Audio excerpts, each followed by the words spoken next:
Assalamu alaikum wa rahmatullahi wa barakatuh, and welcome to the daily roundup here on Radio Islam International. My name is Anisa Isaac, and I'll be keeping you company, inshallah, for the daily roundup this afternoon, sitting in for Maulana Junaid Kirsani, all the way here on the coast in Durban, particularly at our that is at our studio here in Overport. So if you're in the Durban area and you want to visit, alhamdulillah, you are most welcome to do so. We are smack bang opposite the Masjid al Hilal, well, diagonally across the road from Masjid al Hilal. And we here most weekdays as well as, well, not on the weekend, obviously, but weekdays we are here at the office. And if you'd like to come through, you can give me a shout, and I'm sure we can make arrangements if you would like to. Particularly after 3 o'clock in the afternoon would be a good time this week in particular. So we're talking about powering South Africa's future and looking at Eskom and Nersa, as well as the price we pay for our electricity. And we're joined now by Professor Vali Padiachi. He's the power and energy expert and a former executive manager of Eskom and a former senior executive of City Power Johannesburg. From grid stability and renewables to the High Court's bombshell ruling on Nersa's secret 54 billion rand settlement with Eskom.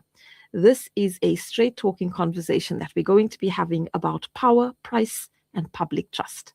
Professor Padiachi, good afternoon and welcome to Radio Islam International once again. Good afternoon, and salam, Anisa, and I'm glad to be invited back to your show. Much appreciated. Well, thank you for making time for us. I do know it's, the festive period. Everybody's gearing up for the holidays, and we really do appreciate you talking to us this afternoon. Now, you've operated at the highest levels of both Eskom and City Power. Which moments in your career most clearly expose the real weaknesses in South Africa's power system? Oh, gee, that's a loaded question. I wouldn't like to respond to it, but since that you put me on the spot, I would say my stint at City Power really exposed, using my words, the challenges in the sector. Within City Power, although it's a metro, it's still a municipality, and municipality have lots more challenges than I would say Eskom. Eskom's, notwithstanding its challenges, but it's a reasonable performing utility. Well, I go back over the years. In 2001, it was the best utility in the world. So for me, it was a City Power, but I would argue it was my best learning experience because of the challenges and the fact that I joined City Power as an executive when it was first formed in 2000 from a non-business focused municipal department to a PTY limited private sector organization. We had to do virtually a business process re-engineering, which I led, and that gave me a lot of enjoyment, notwithstanding the challenges. So to answer your question, I think City Power, comparatively, although Eskom contributed to my strategic leadership experience, but City Power complemented and supplemented that and gave me real case studies to work with. Anisa. All right. Now, the Pretoria High Court has now stopped the 54 billion rand Eskom Nersa settlement, calling out secrecy and lack of public participation. From a governance perspective, how serious is this ruling, and what does it say about how energy decisions are being made in South Africa? Well, firstly, I will just make a disclaimer. I'm not a lawyer, and obviously I don't talk on behalf of Nersa in Eskom, but being somebody that's been quite long in the sector, I think this is a serious infringement on governance, and here I'm giving you an independent view because Yes. both Nersa and Eskom are significant government institutions, organs of state, if I can use it, which need to follow the law, the precepts of the law to the letter. and bearing in mind that both of them eventually the decisions that get taken by them individually or collectively impacts on Joe Public, the end use customer. And Mhm. so there has to be transparency. The law has to be followed. So I would say, giving an independent view, there, and of course, hindsight is the best, is always regarded as the exact science. Yes. I don't believe Eskom and Nersa should have went into the secretive mode in trying to come up with a resolution. They should have just followed the law and went into a public participation process and came up with a decision that's been transparent and acceptable. Anissa. Mm.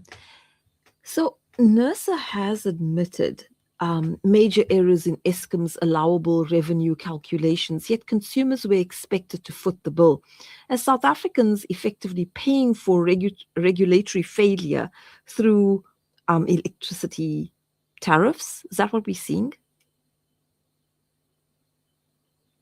Well, I think there has been there has been a regulatory failure, and it happens to be with respect to electricity tariffs. So unfortunately, it's an unintended consequence. But having said that, it also talks to the fact that our electricity tariffs, notwithstanding the mistakes, because even before the mistake, the old tariff, if I can put it, is still very, very high. It's actually astronomically high, and it needs to come down.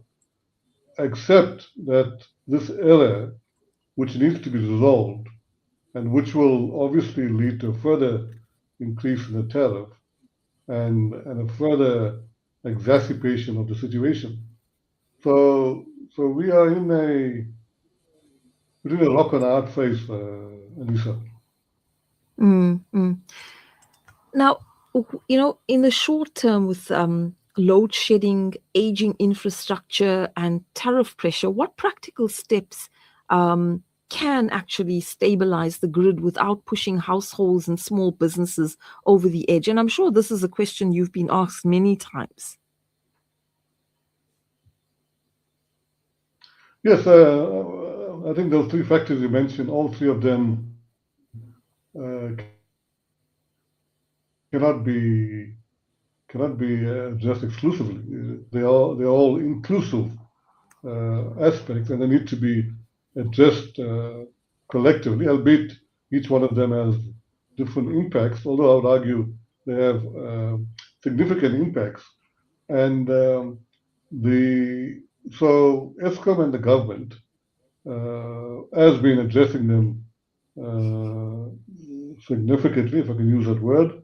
And of course, the establishment of the NERCOM, the National Electricity Crisis Committee in 2022, which I am also involved with and assisting, seeks to address those parameters.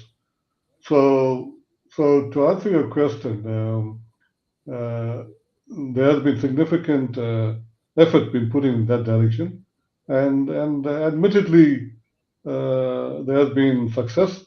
I mean, we can see, and thank God. I think this is the first or the second holiday season where we don't have load shedding, and load Yes. shedding, besides impacting the lives of people, also impacted the economy, and so that's a significant success factor. But we still have other challenges. I mean, Eskom financial status, the municipal's debt to Eskom. We also have what we call load reduction, where we have electrons, but we have significant illegal connections.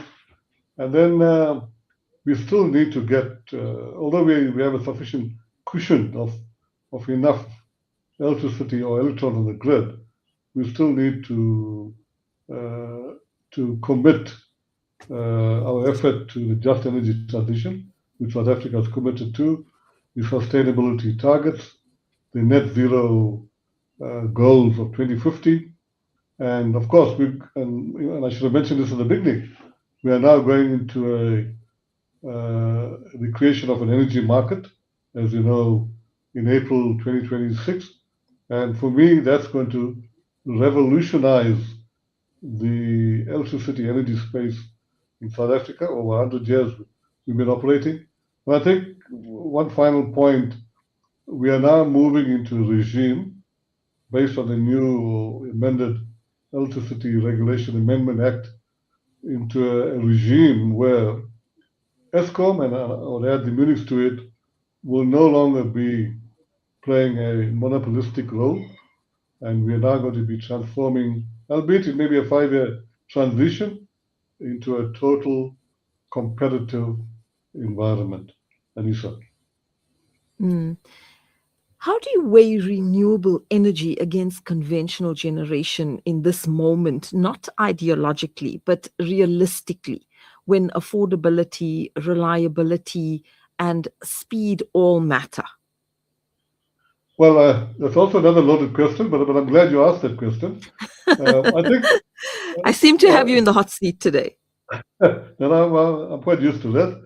I think I'm glad you asked the question because we should not compare renewables to non-renewables like gas, nuclear, hydro, and coal in the context that it's not it should not be renewables versus the other technologies, because there's a place in the science and engineering for both the technologies, right? I mean, renewables, solar, wind, and then the other technologies I mentioned. Because admittedly, we cannot continue with the traditional technologies of coal, especially coal, which is not good for people's health and given the emissions and the toxic thing. So we need to move away from that. And obviously, renewables play an important role in terms of that. But also, we must not forget that we don't move or swing the pendulum to the other side, because we need both renewable energy, and this goes back to my initial comment, and gas, nuclear, hydro, maybe clean coal, uh, to stabilize the grid. This is important, to stabilize the grid, to have a reliable grid, a resilient grid, because you cannot, and this is, I'm repeating this, as a scientist and as an engineer, 40 years experience, you cannot replace coal, gas, nuclear, and hydro with renewables on the grid, because you will collapse the grid as a worst case scenario. You'll have total lights out. This is what, and I would argue, we had in Spain a few months ago. If you recall, Spain collapsed the Yes. grid, developing a total blackout. That was because it still has to be proven conclusively, but it all points out to them having about 70% to 80% renewables on the grid, the balance being non-renewables, and that would have made the grid unstable. Still needs to be proven conclusively. So to get back to your question, yes, there's a place in the sun, excuse the pun, for both renewables and um, and non-renewables, but it must be on a balanced approach. So the energy mix, as we call it, the energy mix of the country should include uh, solar, wind, gas, renewables, I mean, nuclear, hydro, and maybe even clean coal going forward. Because remember, the emissions challenge in the country is not a technology issue. In fact, our Minister of Electricity and Energy makes that very, very clear. It's not a technology issue, it's an emissions issue. So if we manage to control and bring down the emissions level cost effectively, then we should continue with coal, because coal is still the cheapest technology. And Hmm. of course, if we have cheaper technologies, we can bring down the price of electricity. I mean, if you look at India and China and other countries, mainly in the East, are leaders in renewable energy, but are still pursuing using coal. If you look at China, India, other countries. Yes. So, Yes. it talks to the point I just made. It's not a technology issue. It's an emissions issue, and if you have the right technologies to manage that, we can do. I mean, if you look at nuclear, let me just quickly go to nuclear. Nuclear, you or the listener may or may not be aware, it's the second greenest technology, energy available. The first is hydro, right? Now, Yeah. it's a proven fact, science and engineering, that we cannot reach the 2050 net zero targets purely with renewables, meaning solar and wind. We just don't have Yes. enough of the technology available. So we need an alternative green technology, and that green technology is nuclear. So the whole world, and that's another debate we can have, but suffice to say, the whole world has changed its stance towards nuclear. It's become more safe. It's depending on the business model you use, it's become more cheaper. It can become more cheaper. It's very portable. In other words, if you look at South Africa, we have a very constrained, I call it a constipated grid transmission, and so you can't evacuate too much of electrons on it unless you make significant investments, which is quite expensive. But if you have nuclear, small modular reactor nuclear, modular, you can plug them virtually in any spot in the country, even in rural areas, and electrify communities that can't be electrified because we can't get the grid to them. But by having microgrids through nuclear SMRs, we can electrify them. So that's another advantage, besides being green as well. Yes. Now, public trust in Eskom and Nersa is badly shaken. What concrete reforms, and we're not talking about slogans, but reforms are needed to restore transparency, accountability, and confidence in energy regulation? Well, trust in life, trust between people can only you cannot demand trust, and you cannot legislate trust.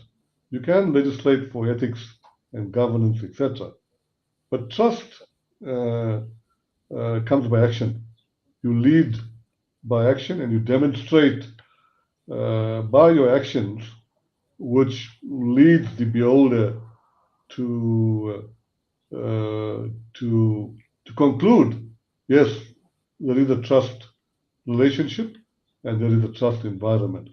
And pursuant to the trust is making decisions that are transparent, also making correct decisions, sticking by the rules, sticking by the law, so that you make, I would say, I mean, you can make errors. I mean, you can't be 100% correct. Of course, you can't make Mm-hmm. major errors, but you've got to have systems in place to ensure that errors are not made repeatedly.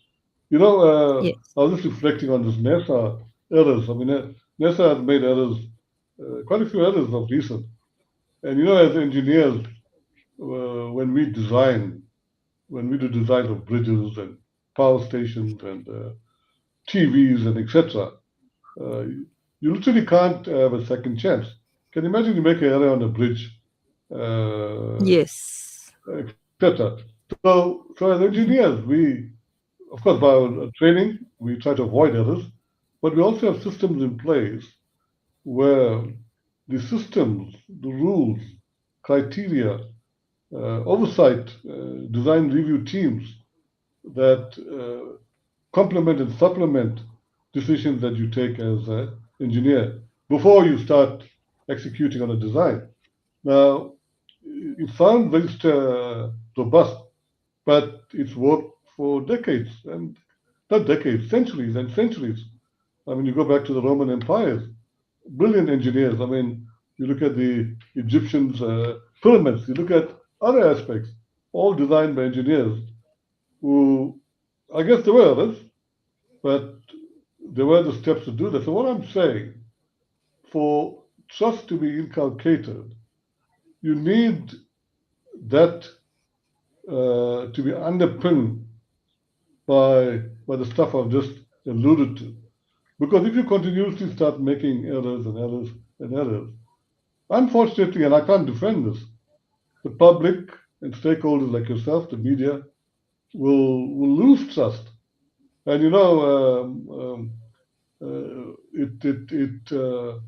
to build trust takes you decades and decades, and it could just Hmm. take you a couple of seconds to lose trust, either by an incident or by what you talk verbally.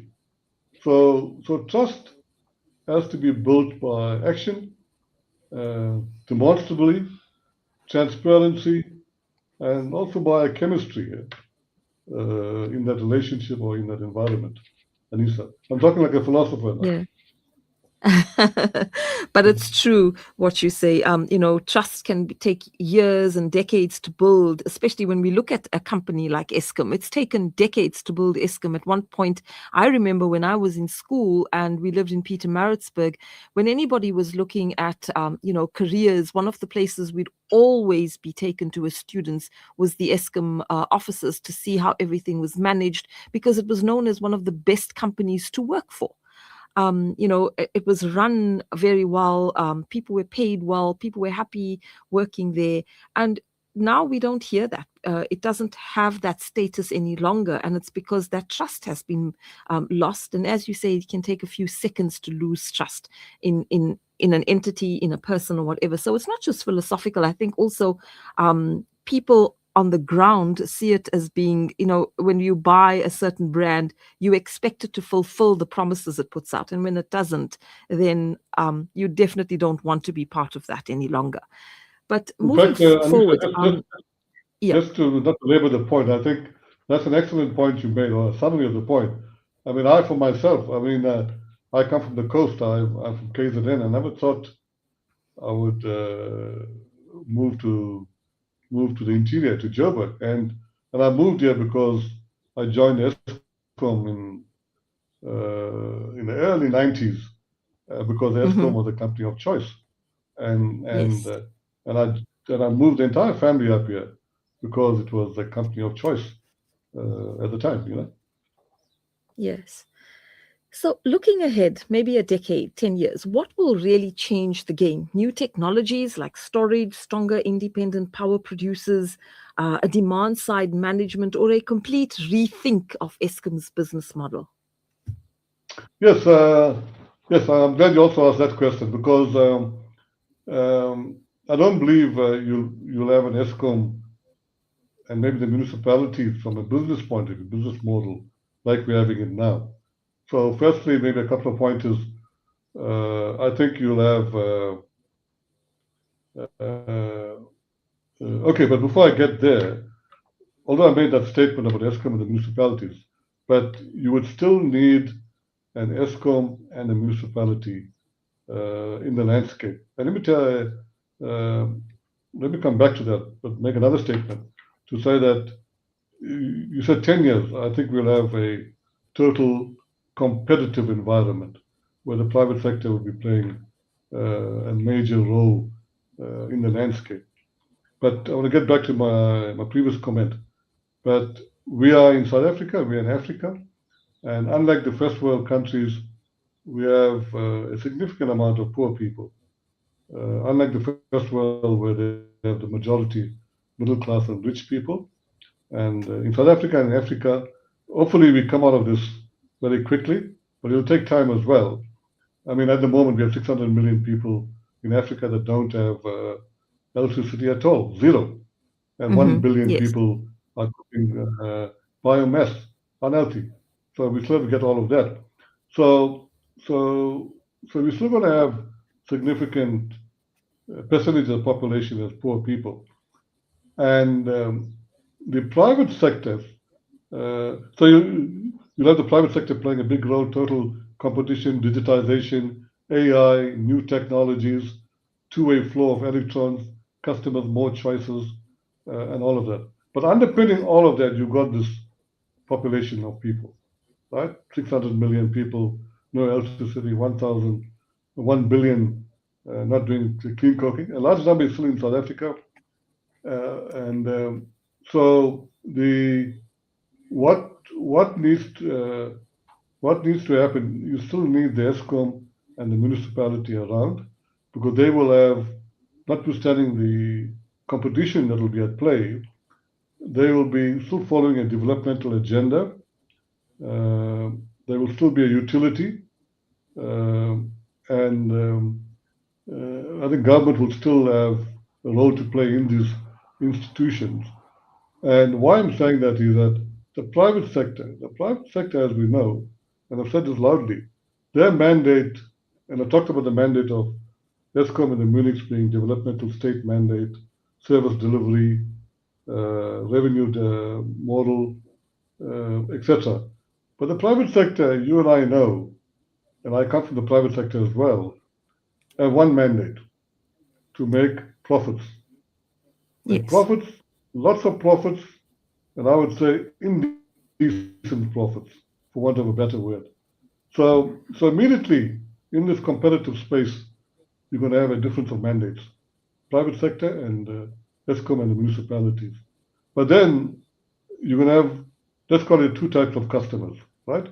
You're going to have the rich and middle class customer, which may be a smaller percentage compared to the poor and the indigent customer, which may be a larger part of the population.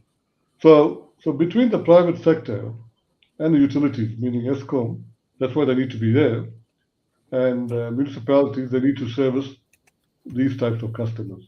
The private sector, and I'll say it very boldly, is not going to chase after the customer in Alexandra, maybe in Lenasia to a certain extent, Deep Sloot, Korma Show. They're going to be chasing customers in Morningside in Durban, Morningside here in Sandton, Bryanston. Okay, so they're going to be chasing those customers.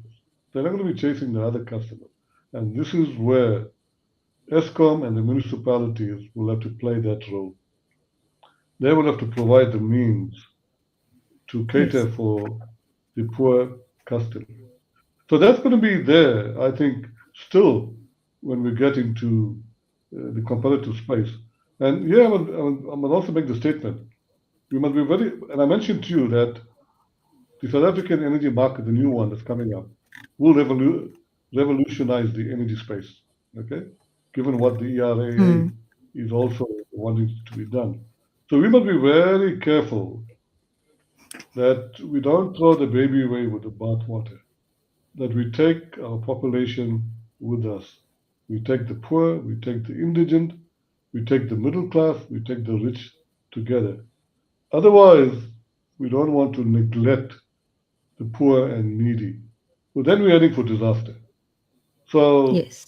so my role in this space is more to take care of that because I think the rich will be catered for, but the poor and indigent, we've got to make sure that they're not left behind. You heard that saying a number of times. Nobody must be left behind. Yes. Yes. Well, Professor Vali Padiachi, thank you for unpacking the power politics behind South Africa's electricity crisis, especially when we look at it from the boardroom decisions that are made to the monthly bill that we receive. And I think Durbanites right now are all shaking their heads, scratching their heads at the same time. And some of them who have realized that the billing system is not working very well here for the municipality are wanting to do more than just scratch their heads and wonder what they can do. So I think a lot of our issues that are coming through are now being looked at, and maybe from different perspectives. But I think the conversation will go on. It doesn't end here, because at the end of the day, I think when transparency fails, the public pays. And that's the reason why I think, for us to keep the lights on, we need to keep the lights on the truth first here in South Africa, so that we can understand better what is happening across all the power of institutions, organizations, whatever you want to call them, starting from Eskom right down to the municipalities. Thank you very much for your time. Much appreciated. Can I make one more statement before I go off? One more. Mm-hmm. Yes. I mean, you said what should be there in 10 years. I think the one thing I should mention, which seemed obvious, is that the price of electricity would be a fair price I'm going to use the word, let's call it rock bottom price, and we have efficient and effective service delivery, where the Munichs and Eskom are back up and running like the old days, and we have a top-notch electricity grid performing, and load shedding and load reduction will be a thing of the past, and we'll have a place there for renewables and for non-renewables. And it'll be fully digitized, and the sector will be creating lots of jobs, and we'll be smiling in the sun, Anissa. All right. Well, we'll be smiling in the sun and hopefully with the lights on as well when the sun goes out. But thank you so much for your time. Have a good festive season. Thanks. Bye-bye. Pleasure. Thank you. And that was Professor Vali